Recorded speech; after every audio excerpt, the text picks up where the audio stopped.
exactly what VP Harris's commitment is in terms of social justice and support for underserved communities. She co-founded Organic Baby Food Once Upon a Farm, promoting nutrition for children. That is critical. And she has roles in all sorts of films. So next up, I'm excited to introduce an award-winning actress and philanthropist, Jennifer Gardner. Take it away. Thank you so much. Hello. Thank you. And thank you, Jane Cleve. That was really, you touched me so much. What an incredibly inspiring day. First of all, can you imagine a better completion of the Harris Waltz ticket? Just like through the roof excitement. Can you imagine a better group of people? I've been listening just with my hand on my heart, just in love with everything and all of the people that I've been listening to on this call that rural America has to offer. It is like the whole country suddenly has the opportunity to point towards joy. And I am so thrilled to talk to you right now here today about what I love about rural America. So my dad grew up with very little in Texas, in Richards and Baytown, Texas. My mom grew up with nothing but a wonderful family in the middle of nowhere at Dirt Farm, Oklahoma, really just kind of Dust Bowl depression. And my sisters and I somehow were able to grow up middle class in West Virginia. And how did this happen? Because people gave my parents a leg up. They encouraged them to get educated. They helped them just a little bit here and a little bit there, showed them this is how you work in the cafeteria. This is a teacher that really believes in you. And because my parents got educated, it changed everything for my sisters and me, for our children, and forevermore for our family. So I grew up believing so strongly in the power of education. I also saw in my little elementary school kids who came from generational rural poverty, who did not have the opportunities that I did, who did not have preschool like I did, and all of the early education that matters so much for kids. And I saw them hanging back while some of us from professional families moved up in our classes, and it wasn't fair. It really bugged me. So 16 years ago, I went looking for the organization with the most efficacy in rural America. I kept people would say, do you want to work for this incredible organization that works over here? Who works over here? And I would say, but who's helping people like my mom and dad? Who's helping people like the kids I grew up with? And so this led me to Save the Children, which is a bipartisan, it's not a political organization. But Save the Children works across rural America and helping kids specifically from birth to 5 to get kindergarten ready, and then also to have that all important reading at grade level by 3rd grade, by the end of 3rd grade. And with this, I have had the gift of being able to go into people's homes, go into schools, to fight state by state in states across the country.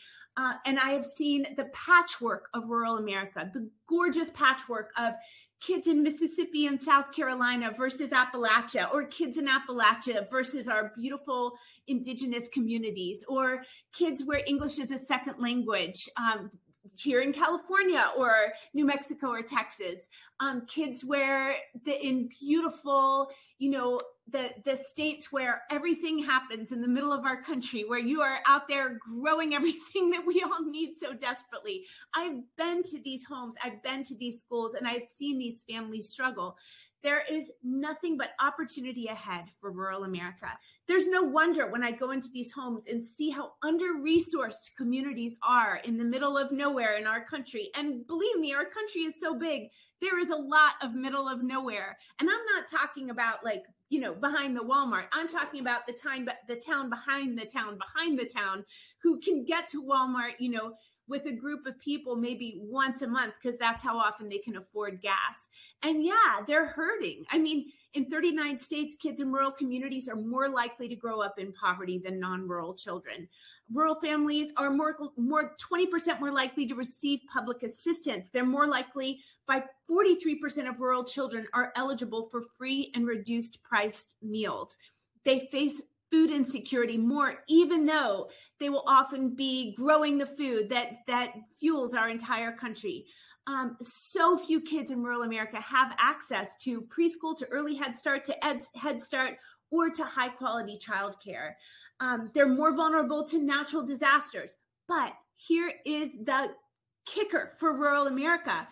Neighbors know one another. I have seen this. I've gone back to visit during natural disasters across all kinds of rural states.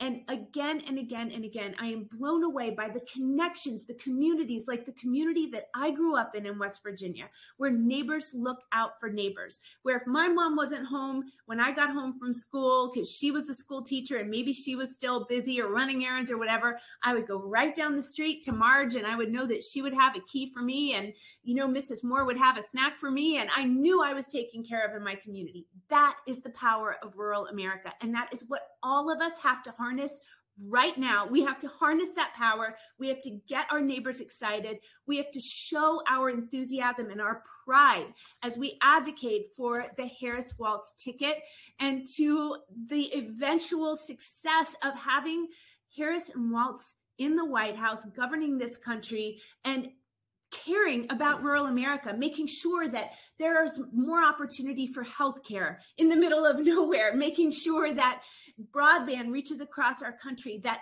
kids growing up in poverty or in places that are under-resourced have more opportunities for either home visitation programs like the one that I have gotten to witness for the last 16 years, or for childcare, high quality early childcare.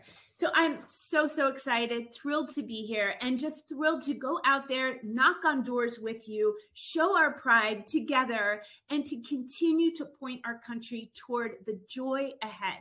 The biggest opportunity in our country is rural. It has just been flown over too many times. It is time to walk through in awe of what we have to offer, and I'm so excited to do it hand in hand with all of you. Thank you so much. Have a great night.